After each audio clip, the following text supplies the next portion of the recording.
off. So our goal as teachers is to expose the children to the healthy germs, but minimize the unhealthy. And that's what we're going to learn about today. Oh, and that placenta you see there, it's a big deal. It's really trendy now, I guess you would call it, but it's the truth. Placenta's a big deal. So germs don't move by themselves, as we all know. They only move through touch, through us sneezing and allowing it to go out. If we keep it in, if we pay attention to our touching, now they can survive on air currents. Gosh, there are some things you'll see in here 9 feet away. Some germs can travel and survive for an hour sometimes. So holding that with the tissue is such a big deal. And then, of course, those skin punctures, which we don't feel like we don't think about very often. But if you have a boo-boo on your hand, no, you're not touching your nose or your eyes or your mouth, but it can slide right up in that boo-boo, which is why we always want to make sure those babies have covered Band-Aids. Now, this is the good stuff. And for every virus that we're going to go over here, I have made a sheet for every center that tells us what we need to do if the tummy virus is running rampant at your center. I'm not going to go over all these in super detail because you're going to have your sheets hanging up somewhere near the office so you know what to do.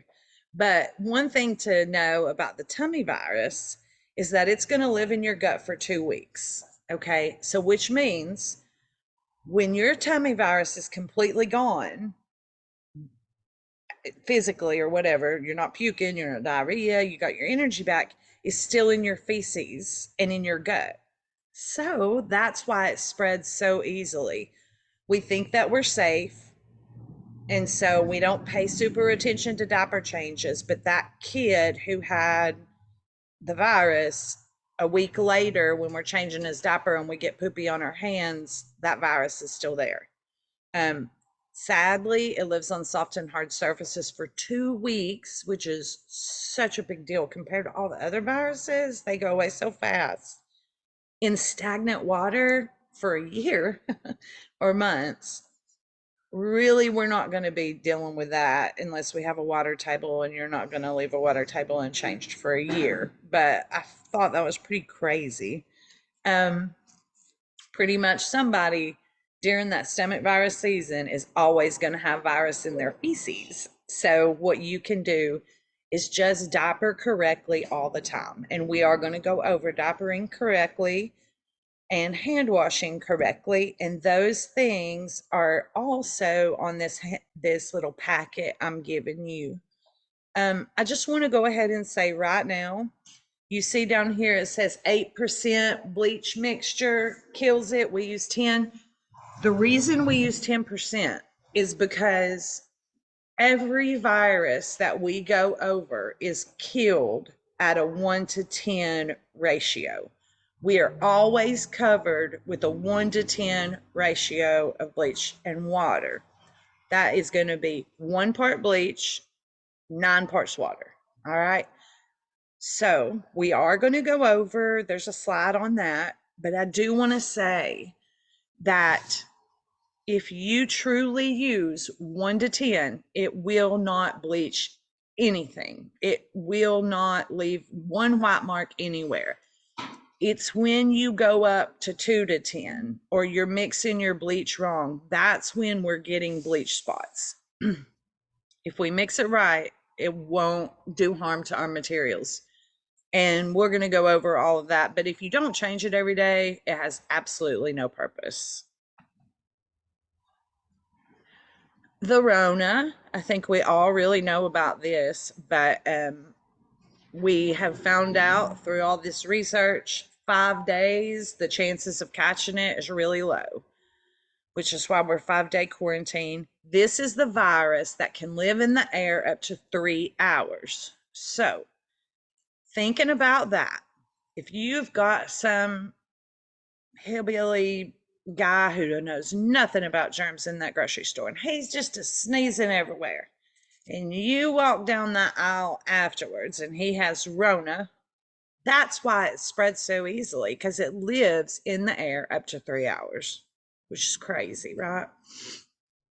Um, the things we can do, know this: when Rona's going on, cleaning surfaces, although you do clean surfaces, right? But that's not going to make a difference, because the likelihood of catching Rona from a surface is almost impossible. It's all about breathing in those particles. So that distancing, not getting right up in somebody's face is a big deal for Rona. So that's what you can do for the Rona. All right, just the regular cold. We typically don't pay attention to the regular cold. It just comes and goes. But there's some really cool things I found out. It does live for a long time. You can catch that cold from a surface, unlike Rona. And this is the thing about all of these guys up here: rhino, parainfluenza, adenoid, all the cold viruses. Hand washing with soap and water kills all of these viruses we're going over. It can kill a cold, but hand sanitizer kills it better. And you'll see why. I'll show you a little video. It's super scientific. So just keeping that in mind, okay? That sanitizer's the best for a cold. Oh, and I did talk to one of my licensing buddies about hand sanitizer. Back in the day when Itters and Eckers was going on, things like hand sanitizer had to be locked up. They couldn't, it says keep out of reach. You were going to get discount unless it was locked. Now, as long as it is up high and out of reach, you're good. They also said if you'll get a fanny pack and wear it outside and put your hand sanitizer in it, you can do that. Kids can use hand sanitizer now. It's just that it has to be up high or unreachable. And they also did suggest out of sight because kids, but that's not required. Let's check out the sneeze. Germs. Those pesky enemies traveling in the air around us and lurking on every surface. During cold and flu season, germs are everywhere. And one of the biggest culprits for spreading those germs? Sneezing. So what's the best way to cover your sneeze and not get everyone around you sick? Here in the depths of the Texas A&M Health Science Center newsroom, we decided to test it out. Using some wide open space, food coloring, and willing members of our production team, we found a way to demonstrate. We put on protective suits to keep the dye off our clothes, and we did everything we could to make ourselves sneeze. First up, the rude method. Ugh, did you see that? With no cover at all, my germs flew 11.5 feet. Next up, using your hands. Yeah. While this is a good way to keep your germs from spraying all over the place, the germs still got through. And look at her hands. Imagine all the doors, stairwells, and elevator buttons she could touch. Gross. Next, the vampire method. While this isn't the best way to keep germs from traveling, using your sleeve is a good way to cover your sneeze with smaller risks of contamination. Just be sure to cover your nose and your mouth. And finally, the tissue method. Not a lot getting through this time. So the question remains, if you have to sneeze, what's the best thing you could do? Grab a tissue.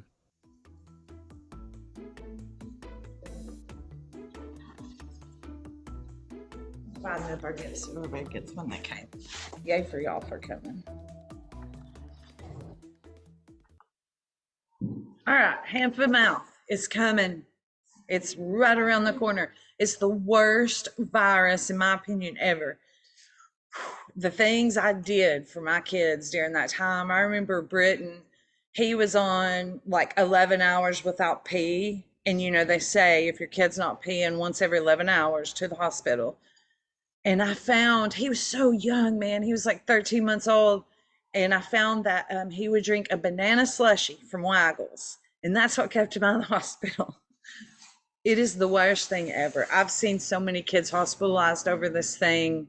So, long story short, make sure we are doing everything we can to keep this guy down. One thing that I would like to say is with this virus, all three of them, that's another thing. There are three versions of it. I never thought that. And so I would take my kid to the doctor. Oh, it's hand, foot, mouth again. And I'm like, dude, he's got an immunity to it now. What's up? Well, he never said, probably didn't know there were three. So they can get it back to back because of that. You're going to get a fever for 1 to 2 days, then the blisters come. So when you're in the classroom and you're checking those hands and feet and mouth and there's no blisters, it could be because of that. You know, they get that fever, you take them to the doctor's like, oh, it's just a, what is my pediatrician calls it, SDV, some dumb virus. Then you're going back 3 days later with blisters everywhere. So just a good thing to know.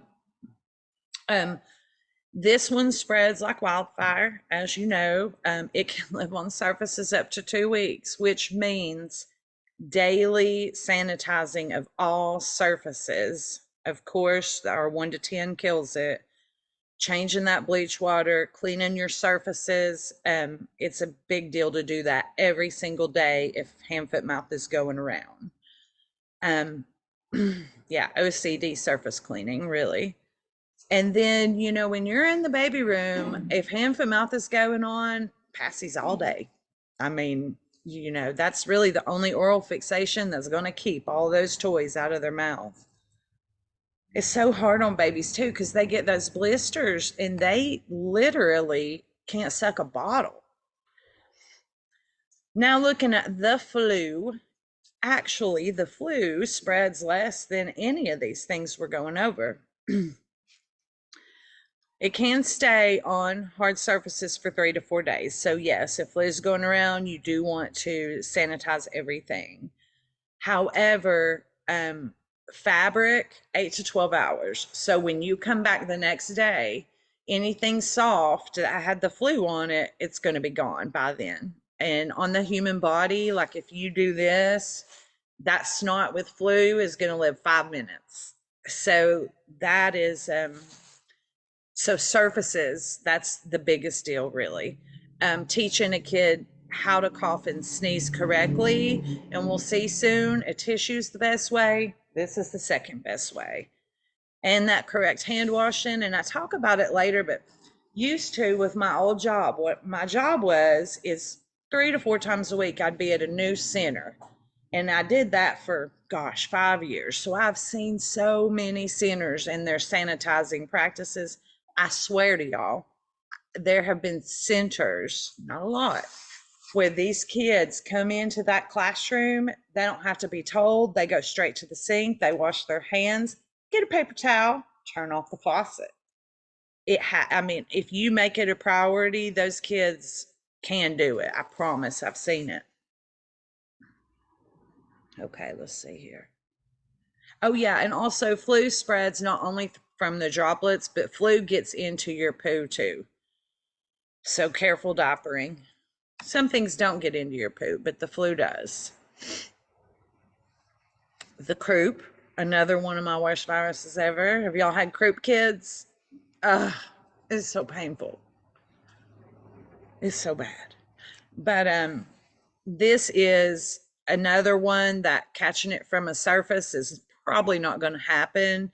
It's all about those droplets that are airborne. It lives in a human for 3 days up to 4 weeks. So they're healed, they're at school, they're coughing, the croup is still infectious inside of them. Again, soft surfaces and hard surfaces. By the time you get back the next day, there'll be no croup on anything. What you can do is practice that cough and sneeze covering and the hand washing, correct hand washing. Incorrect hand washing does nothing. RSV, this is going to be the same thing. If you look at the hard surface, soft surface in the body, it does not live very long at all. So that's not going to be your focus. Your focus is going to be teaching them about the coughing and the sneezing and limiting those secretions. Passies. Strappy throat. It is not spread through surface at all. The only, I mean, hands are not surface, but that would be the only way. The key here is if you're breathing in droplets, if you're drinking, if you're touching sores, because impetigo is strep. So if you touch an impetigo sore, it can end up infecting you. We all know, I didn't know this, so I give my kid an antibiotic. I'm like, strep throat rocks, because 24 hours later, we're good to go. If we choose not to use antibiotic, 2 to 3 weeks is how long you can be sick. And I didn't know that, but this is the same thing, just making sure that you're teaching those good skills, because you can't get it from contact. Sorry about the picture. I cringed 100 times when I posted it, but I just had to do it. That's a scabies. I had scabies. My whole family did. I worked at Head Start for about 10 years.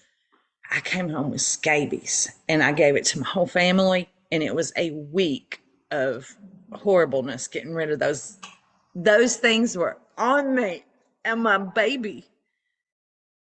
I don't know if Kennedy's on here or not, but Kennedy, those things were all over your body. So it's when people are freaking out about lice dropping or scabies dropping, it's very rare that you're gonna a lice kid will lay on a pillow and then another kid and caught that way. The way that it is spread is skin to skin and hair to hair. Um, Scabies mites can live as long as 1 to 2 months on a person. Off a person, 48 hours, 2 days. That's why you bag up everything, for 2 days. Nits, if they see, this drives me crazy. Like, I understand why the school system allows nits in, because those children cannot be out of school for 3 weeks. But nits can live and hatch. If a nit falls, it can and will still hatch. Okay, we know what to do with that licensed scabies. Okay, all of you guys know this. We had like a 99 or 99.5 thing going on with Rona, but the fever, send them home. It's 100.5 now. Maddie verified that for me. 2 diarrheas, a vomiting is what licensing says, a skin rash, but with a fever. So just a rash, they don't go home. Of course, positive COVID test. Did not know this, but in licensing, it says eye or ear drainage. Interesting. Lice, sore throat, and swollen glands. That's different, isn't it? You got a kid with a sore throat. If their glands are swollen, they can go home. If it's just sore throat, nope. Yellow skin or eyes. Isn't that weird they threw that in there? And herpes. And which is interesting because I didn't know that either. You got a live herpes blister, you're not supposed to be at school. Okay, let's all be real. We come to work sick. It has to happen sometimes, unfortunately.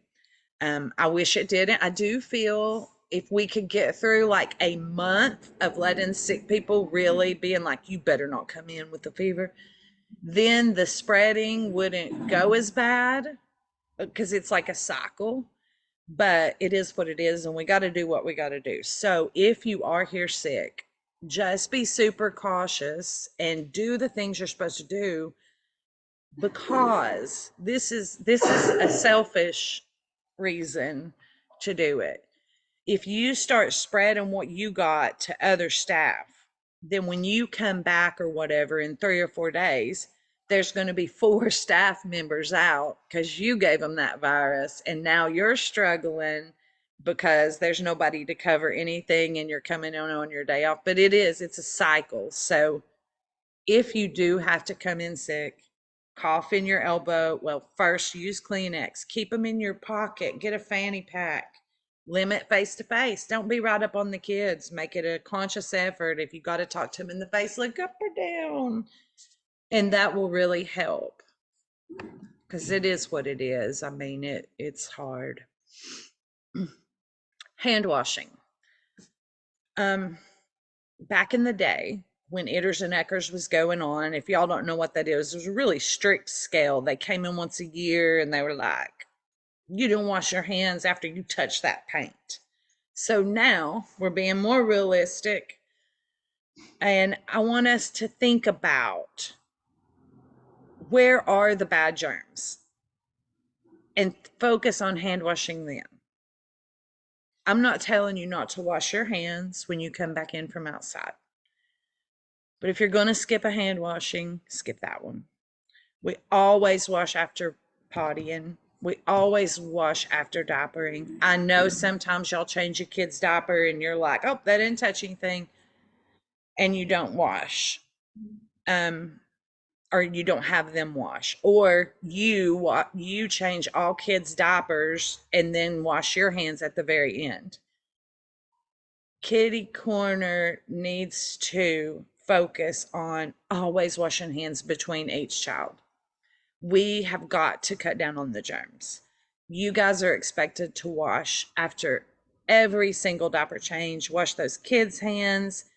We're going to go over diapering, but it's going to be on that sheet your center gets. If you wipe a nose, guys, even though you use a Kleenex and you don't think you got snot on you, you need to go wash your hands, please.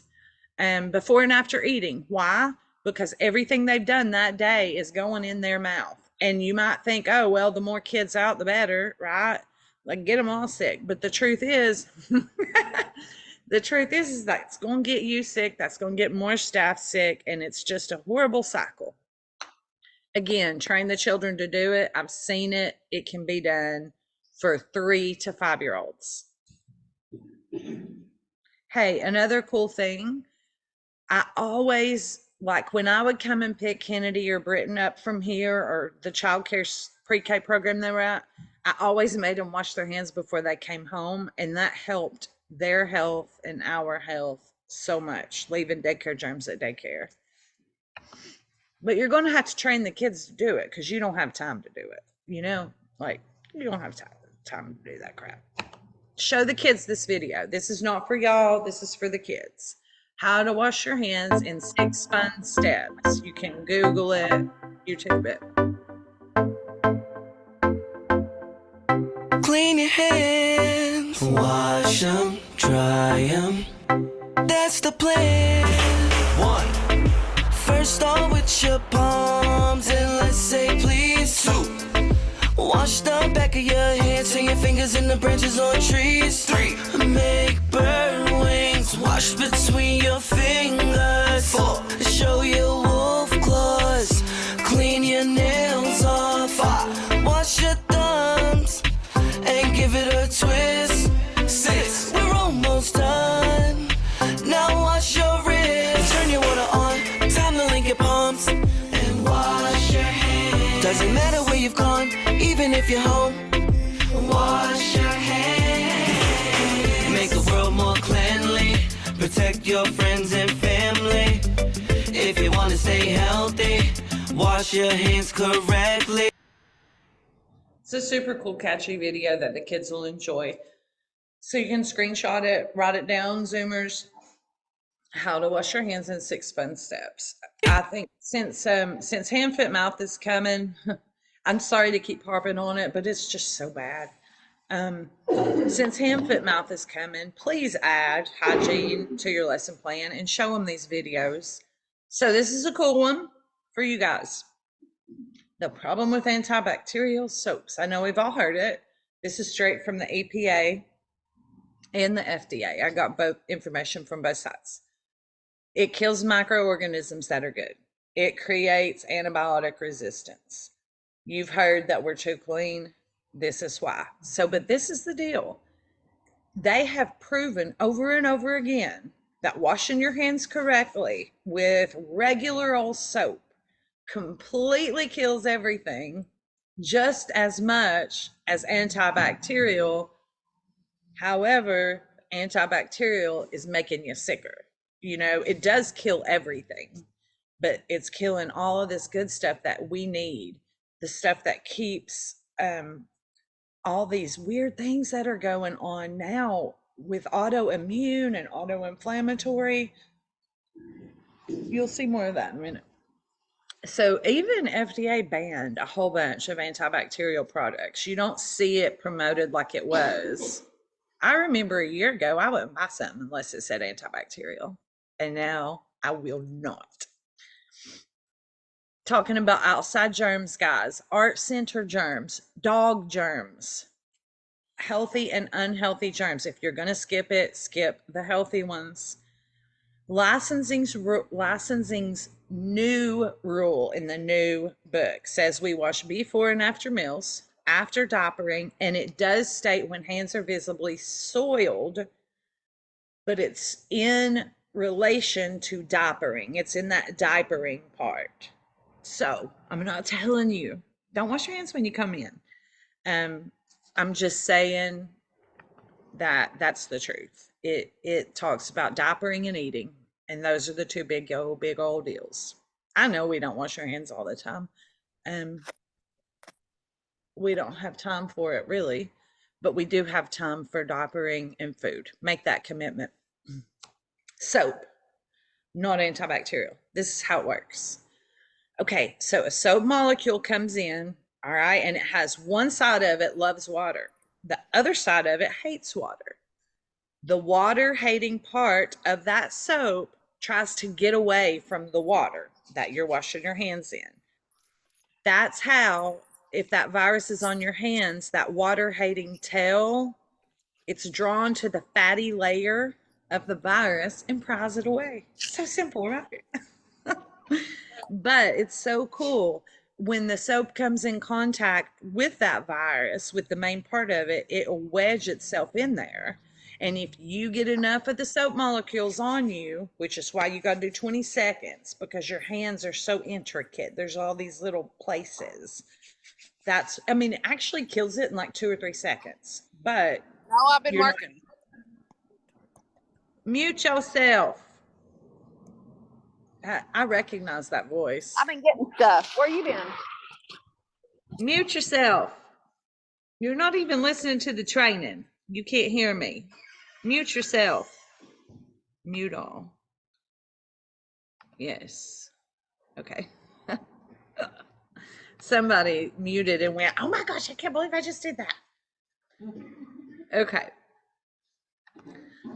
So anywho, if you get enough of the soap molecules, it takes it all away. It pops that virus balloon. And then the insides spill everywhere. So we already talked about that. I can barely see my little arrows down here because this is so pale. All right, this is a very cool video.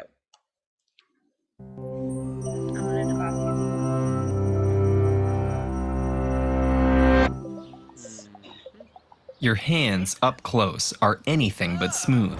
With peaks and valleys, folds and rifts, there are plenty of hiding places for a virus to stick. If you then touch your face, the virus can infect you. But there are 2 extraordinarily simple ways you can keep that from happening: soap and water and hand sanitizer. So, which is better? The coronavirus that causes COVID-19 is one of many viruses whose protective outer surface is made of a lipid bilayer.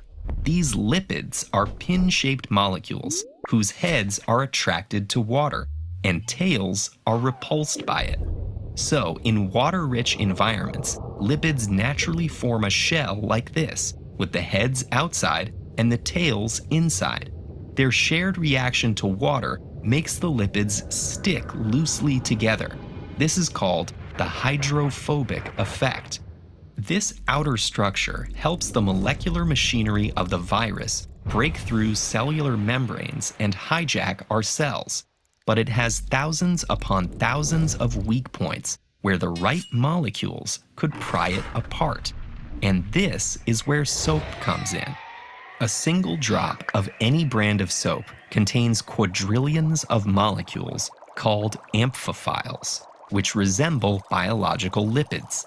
Their tails, which are similarly repulsed by water, compete for space with the lipids that make up the virus's shell. But they're just different enough to break up the regularity of the virus's membrane, making the whole thing come crashing down. Those amphiphiles then form bubbles of their own around particles including the virus's RNA and proteins. Apply water, and you'll wash that whole bubble away. Hand sanitizers work less like a crowbar and more like an earthquake. When you surround a coronavirus with water, the hydrophobic effect gives the bonds within the membrane their strength. That same effect also holds the big proteins that form coronavirus's spikes in place and in the shape that enables them to infect your cells. If you dry the virus out in air, it keeps its stability, but now surround it with a high concentration of an alcohol, like the ethanol or isopropanol found in most hand sanitizers. This makes the hydrophobic effect disappear and gives the molecules room to move around. The overall effect is like removing all of the nails and mortar from a house and then hitting it with an earthquake. The cell's membrane collapses and those spike proteins crumble. In either method, the actual process of destroying the virus happens in just a second or two, but doctors recommend at least 20 seconds of hand washing because of the intricate landscape that is your hand. Soap and sanitizer need to get everywhere, including your palms, fingertips, the outsides of your hands, and between your fingers to protect you properly.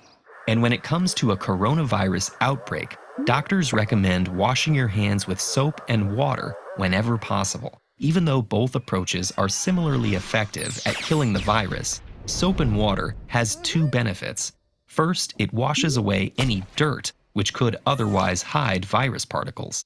But more importantly, it's simply easier to fully cover your hands with soap and water for 20 seconds. Of course, hand sanitizer is more convenient to use on the go. In the absence of a sink, use the sanitizer as thoroughly as possible and rub your hands together until they're dry. Unfortunately, there are billions of people who don't have access to clean drinking water, which is a huge problem at any time, but especially during an outbreak. Researchers and aid groups are working to provide solutions for these communities. One example is a device that uses salt, water, and a car battery to make chlorinated water that kills harmful pathogens and is safe for hand washing. So wherever possible, soap and water are recommended for a coronavirus. But does that mean it's best for every viral outbreak? Not necessarily. Many common colds are caused by rhinoviruses that have a geometric protein structure called a capsid instead of a lipid membrane.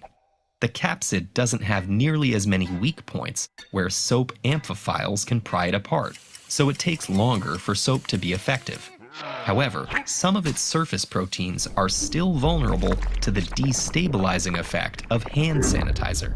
In this and similar cases, hand sanitizer may be more effective, especially if you then wash your hands to remove residual particles. The best way to know which to use for any given outbreak is to do what's best for all things illness-related. Follow the advice of accredited medical professionals. Need Oh, the water went down the wrong way. help? Oh, okay. Here's the bleach and water stuff. Okay.